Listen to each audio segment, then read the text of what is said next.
Assalamualaikum warahmatullahi wabarakatuh. Perkenalkan, nama saya Muhammad Imam Kusyairi. Kalian bisa panggil saya Imam.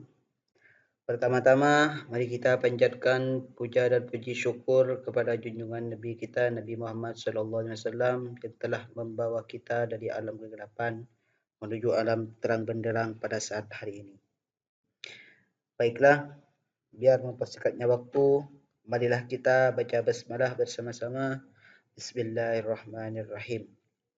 Oke, langsung saja saya akan menjelaskan apa itu filsafat. Pertama-tama saya akan menjelaskan dasar-dasar filsafat. Kita akan mengenal filsafat. Apakah itu filsafat? Filsafat itu berasal dari bahasa Yunani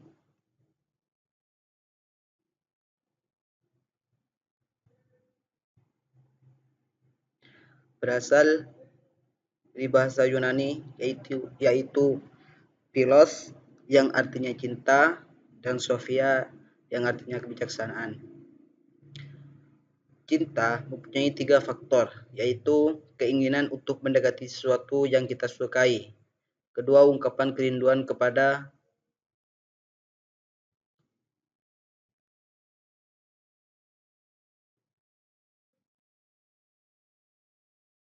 sesuatu yang ingin meraihnya. 3, syarat untuk memberi dan kesediaan untuk menerima seutuh-utuhnya, setulusnya apa adanya. Sedangkan kebijakan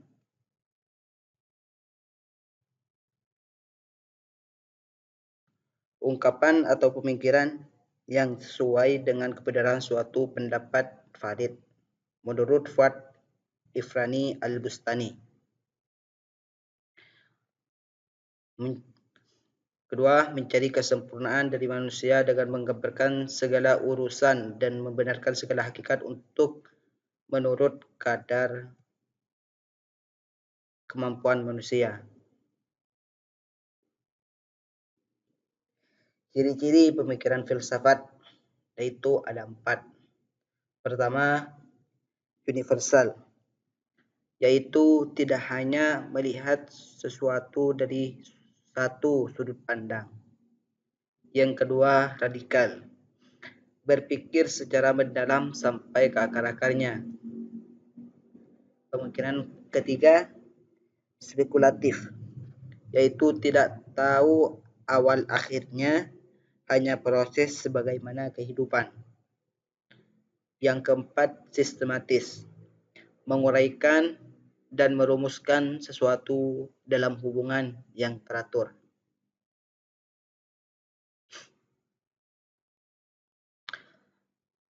Objek filsafat. Objek filsafat ada 2, yaitu pertama formal dari sudut pandang. Sudut pandang di semua orang. Yang kedua, material, yaitu sasaran penyelidikan suatu yang ingin diketahui.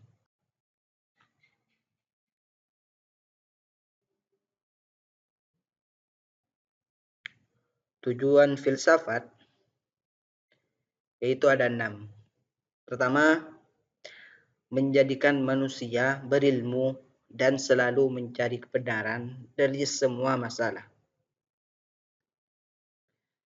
Yang kedua, mengajarkan manusia cara berpikir jernih, kritis, analitis, dan logis.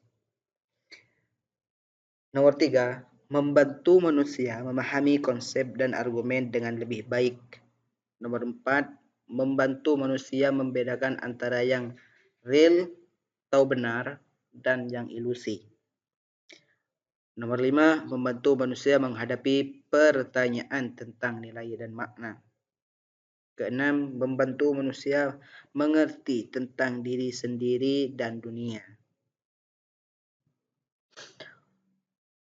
Yang kedua, hubungan filsafat, ilmu, dan agama. Dalam filsafat menjadi pondasi bagi perkembangan ilmu, pengetahuan, dan pemahaman akan agama. Dalam ilmu, ilmu berkembang berdasarkan prinsip-prinsip filosofis dan memberikan pemahaman yang lebih mendalam terhadap agama. Sedangkan agama memberikan makna spiritual yang melengkapi pemahaman filosofis dan ilmiah tentang kehidupan. Sejarah awal perkembangan filsafat itu ada 3. Filsafat kuno yang bermula dari pemikiran para filsuf Yunani kuno seperti Thales, Pythagoras, dan Socrates.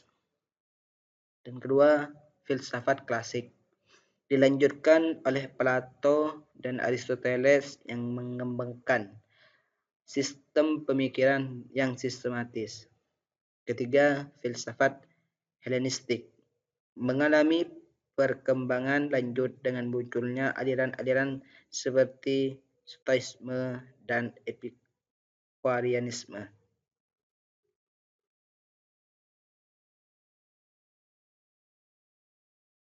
Keempat, filsafat sebagai induk ilmu pengetahuan, yaitu ada 4.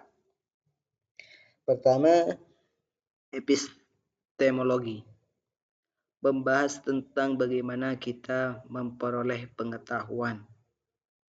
Yang kedua, ontologi, membahas tentang hakikat atau struktur realitas.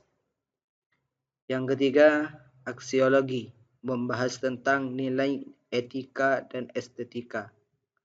Keempat, logika, membahas tentang pola berpikir yang benar dan valid. Jadi kita tidak asal ngomong gitu. Selanjutnya kita mengenal filsafat klasik. Filsafat klasik adalah periode pemikiran filsafat yang mencakup perkembangan gagasan dasar tentang realitas, etika, politik, dan pengetahuan yang berkembang terutama di dunia Yunani kuno dan Romawi antara abad ke-6 sebelum Masehi hingga abad ke-6 Masehi. Filsafat klasik mencakup berbagai gagasan dari para pemikir besar seperti Socrates, Plato, dan Aristoteles. Tentang pokok-pokok pemikiran, yaitu ada 3. Dari filsuf Yunani, seperti Socrates. Socrates yang terkenal dengan metode dialog dan pemikirannya tentang etika. Sedangkan Plato, dia adalah murid dari Socrates yang mengembangkan teori tentang dunia, ide, dan keadilan. Dan Aristoteles, dia juga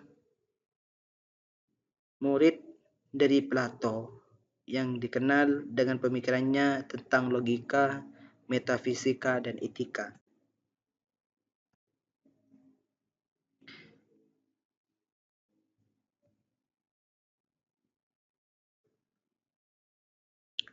Selanjutnya kita mengenal filsafat Islam. Filsafat Islam dapat didefinisikan sebagai suatu disiplin ilmu yang mengkaji, menganalisis, dan menjelaskan berbagai persoalan mendasar tentang kehidupan, alam semesta, dan keberadaan manusia dengan pendekatan rasional, kritis, dan sistematis yang tetap berlandaskan pada ajaran Islam. Filsafat ini memadukan wahyu ilahi, yaitu Al-Quran dan hadis, dengan kemampuan akal manusia untuk mengeksplorasi kebenaran secara mendalam, baik dalam dimensi metafisik maupun eksistensial.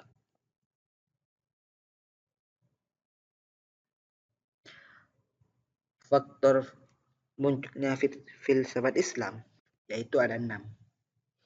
Pertama, interaksi dengan kebudayaan lain, yaitu dunia Islam dengan kebudayaan Yunani, Persia, dan India melalui perdagangan, peperangan, dan penerjemahan karya-karya filsafat ke dalam bahasa Arab menjadi salah satu pendorong utama kemunculan filsafat Islam.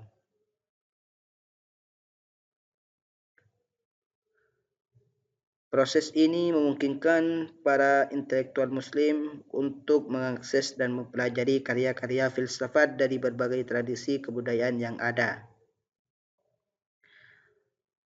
Kedua, kebutuhan intelektual dan spiritual. Selain pengaruh budaya luar, munculnya filsafat Islam juga didorong oleh kebutuhan intelektual dan spiritual umat Islam. Keinginan untuk memahami ajaran-ajaran agama Islam secara lebih mendalam dan rasional, serta untuk menjadi jawaban atas pertanyaan-pertanyaan fundamental tentang kehidupan, alam semesta, dan Tuhan menjadi faktor yang signifikan dalam perkembangan filsafat Islam. Para intelektual Muslim berusaha mencari keseimbangan antara iman dan akal, serta wahyu dan rasio, guna mencapai pemahaman yang memprevensi tentang secara aspek kehidupan termasuk persoalan metafisika, etika, dan epistemologi. Ketiga, perkembangan ilmu pengetahuan. Pada keemasan Islam, perkembangan ilmu pengetahuan yang pesat mendorong para intelektual Muslim untuk mengkaji dan mengembangkan berbagai bidang ilmu, termasuk filsafat. Banyak karya-karya filsafat Yunani yang diterjemahkan ke dalam bahasa Arab dan dipelajari oleh para intelektual Muslim dengan menggabungkan ajaran-ajaran Islam dengan tradisi filsafat sebelumnya. Mereka mengembangkan teori-teori baru yang mengakomodasi pemahaman rasional tentang alam semesta dan keberadaan manusia. Keempat, pengaruh filsafat Yunani. Salah satu pengaruh besar terhadap perkembangan filsafat Islam adalah penerjemahan karya-karya Yunani seperti karya-karya Aristoteles dan Plato ke dalam bahasa Arab. Pemikiran-pemikiran ini membawa ide-ide baru yang dipadukan dengan konsep-konsep Islam.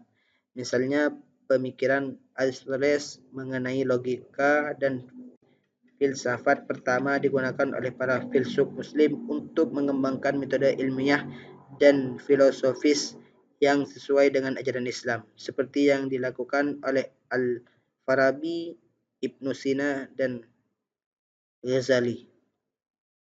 Kelima, dialektika budaya.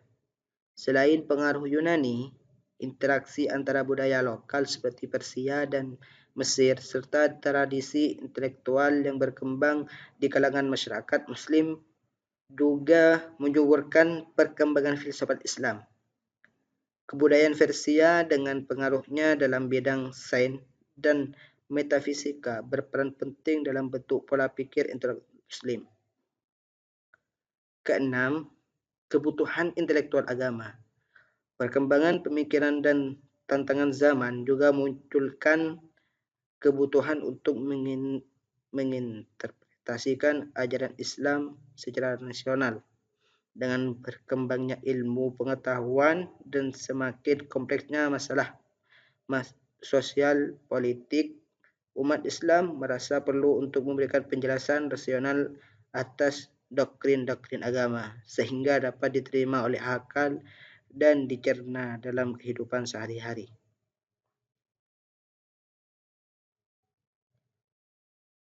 Selanjutnya, objek filsafat Islam. Objek filsafat Islam terbagi menjadi dua. Pertama, objek material, dan kedua, objek formal. Objek formal yaitu hal-hal yang menjadi fokus utama kajian filsafat Islam, yaitu Allah adalah yaitu teologi atau tauhid, yaitu kajian mendalam tentang hakikat Tuhan, sifat-sifatnya, hubungan Tuhan dengan makhluknya, dan konsep ketuhanan dalam Islam.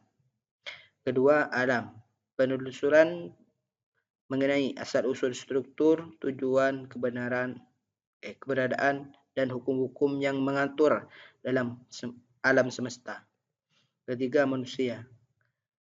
Penelahan tentang hakikat manusia, asal-usulnya, tujuan hidup, kebebasan, tanggung jawab, serta perannya dalam kehidupan. Sedangkan objek formal, yaitu dalam menganalisis objek material.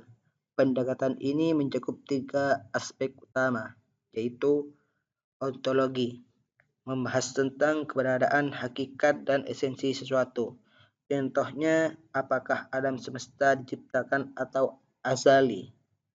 Yang kedua, epistemologi, yaitu mengkaji sumber-sumber pengetahuan dalam Islam, seperti wahyu, akal, pengalaman, dan bagaimana pengetahuan itu diakui sebagai kebenaran.